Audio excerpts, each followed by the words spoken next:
Imagine spending months, years, crafting a whole new reaction, only to make that new reaction absolute. That's exactly what Genshin did with Ineffa, the first ever not cry character with the Lunar Charged reaction. Unfortunately, or fortunately, her exclusive Lunar Charged reaction is pretty ass. It's worse than Electro Charged. And yet, Ineffa's actually really strong. And we haven't even seen her full potential yet. Confused? Don't worry. You found the ADHD guide to Ineffa that'll help you to understand 1. How Ineffa works. 2. Whether she's worth pulling for your account. 3. Her best build. 4. Her best teams. And finally, Constellation review in the easiest to understand, shortest time possible. Let's go!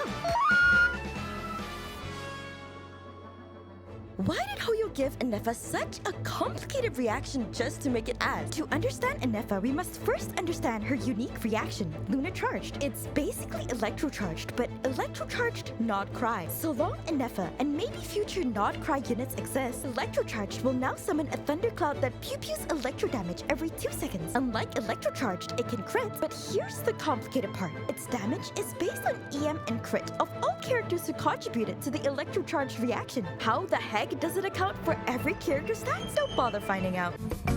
All you need to know is that Lunar Charged reaction by itself is so mid. Does less damage than Electro Charged, by the way. 1. You shouldn't bother optimizing your character stats for it. And 2. Adding more characters to the reaction doesn't improve its damage. Okay, so why did they make this reaction in the first place? It's all to do with Ineffa's kit. Ineffa is basically official, but 5-star again. An Electro off-field sub DPS. Press skill to summon robot that does pew-pew electro damage, and you get an Electro shield based on Ineffa's attack. Shield is weaker than Lanyard's shield, so kind of strong but not too strong. And skill cooldown is shorter than skill duration, so you can have 100% uptime on skill. And press alt whenever you can to do big, mid PP Electro move. Think a Scoffy burst level of noob. More importantly, her burst refreshes the robot duration on the field and buffs Ineffa an active character's EM by about 120 for 20 seconds. But Ineffa's main source of damage is neither from her skill or her ult. It's from her passive that actually makes Lunar Charged kind of relevant in some way. Every time there's a Lunar Charged reaction, Ineffa will do an AoE damage strike that ignores enemy defense, which is huge. But is Ineffa strong? Is she better than Fischl or Yesn't?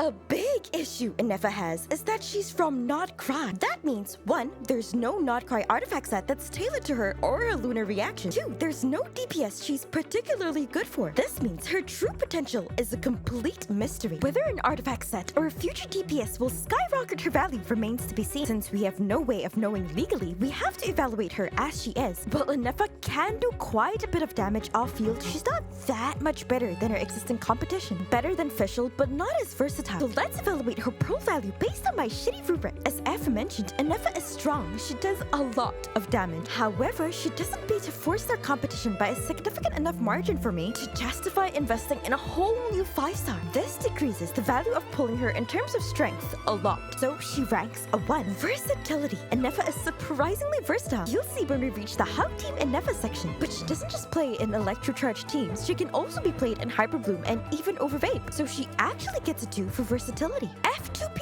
friendliness. Ineffa doesn't really need her Constellations, even though they're good. I'll explain more later. She also has some solid F2P weapon options, so I think she's actually quite F2P friendly. She gets a 2. Ease of use. You can literally play her with your eyes closed, definitely getting the bonus point, giving her a total pull value of 6 out of 10. For now, she really feels like a potential Emily situation. Really good niche support for one reaction, but with higher versatility. However, keep in mind, there is an Electro dude, Flint, from Not Cry, and he looks very DPS-like to me. Whether she'll be his dedicated support, I genuinely don't know. But if you're really interested in Flint, that's definitely something to keep in mind. In conclusion, I don't recommend pulling for her if you're low on pull, especially when so much competition exists, unless you really like her or want to bet on her being really good for Flint.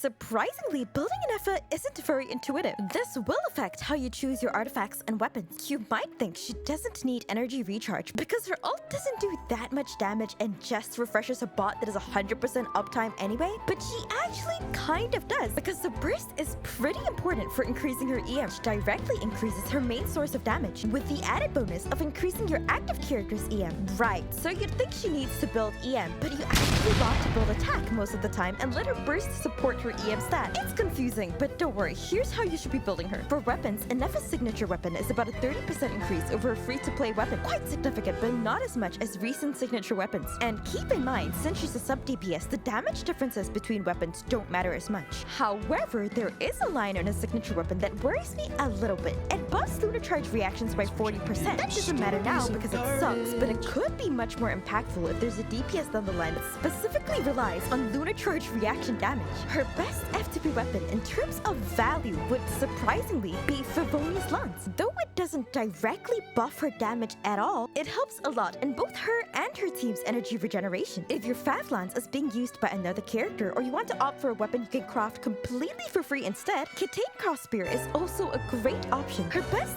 F2P weapon for her own damage would be Deathmatch, the Battle Pass weapon. These are some other weapons you can use, but I wouldn't really recommend them over Favonius Lance or Kitane because once again, the damage difference is not very significant. Do not pre-farm for Ineffa's artifacts. Just use whatever is on hand until a Not Cry artifact set releases. In the meantime, you can consider slapping these artifacts on her. They're not all too different from each other. Most of the time, you want to build attack, attack, crit. In Hyper Bloom teams, you can consider EM crit or attack EM crit, and these are some stats you can aim for. For talents, prioritize skill over burst, but since most of her damage comes from a passive, leveling her talents isn't as important.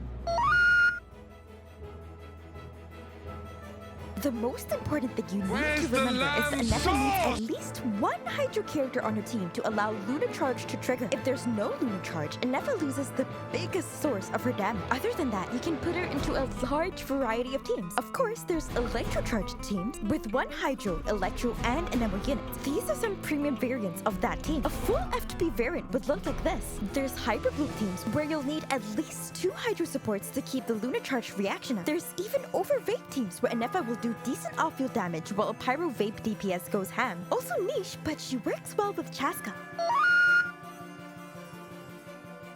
Constellation review. First thing to keep in mind is that once again, because Ineffa is a sub-DPS, the percentage increase in damage from one constellation to the next will be less impactful than a constellation on a main DPS. Her C1 is pretty good, buffing both Lunar Charged and her main source of damage. A 26% damage increase over C0. The Lunar Charge reaction buff once again might be much more impactful in the future if there's a DPS that relies specifically on Lunar Charge reaction damage. Okay, but C1 or R1? C1 is slightly worse than R1. I personally choose C1 over R1 since she is a great FTP weapon option for Favonius Lance, and having C1 instead of R1 is actually better in teams where you really need that energy recharge. C2 increases Ineffa's burst damage by giving it a second smack of damage and gives shield and co-op. C3 is as. C4 gives her energy every time a Lunar Charged reaction happens, which is really good for getting her burst again quickly. C5 is as. And finally, her Constellation 6 gives her more passive smacks at enemies every 4 seconds. A massive boost to her damage. Anyway, subscribe.